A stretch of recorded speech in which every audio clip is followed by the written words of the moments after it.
এই সেই বাড়ি যেখানে একটি তারার জন্ম হয়েছিল, একটি ছেলে যার চোখে ছিল আকাশ ছোঁয়ার স্বপ্ন।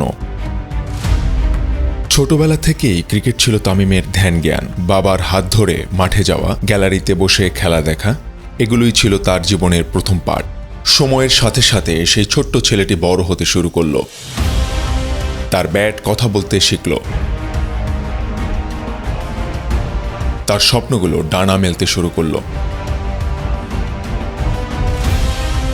2007 সালের সেই বিশ্বকাপ, ভারতের বিরুদ্ধে সেই ঝড়ো ইনিংস। তামিম ইকবাল, একটি নতুন নাম যা বাংলাদেশের ক্রিকেট ইতিহাসে স্বর্ণাক্ষরে লেখা থাকবে। বহু চড়াই উতরাই পেরিয়ে তামিম আজ বাংলাদেশের ক্রিকেটের স্তম্ভ। তার লড়াকু মানসিকতা, তার হার না মানা জেদ তাকে অন্যদের থেকে আলাদা করে তুলেছে।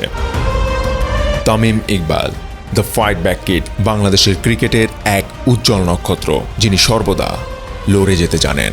তামিম শুধু একজন খেলোয়াড় নন, তিনি একটি অনুপ্রেরণা। কোটি কোটি ক্রিকেট প্রেমীর হৃদয়ে তিনি গেঁথে আছেন। তার ব্যাট যেন এক প্রতিবাদ, তার লড়াই যেন এক বার্তা। স্বপ্ন দেখতে ভয় পেও না, ভয় পেও না, ভয় পেও না।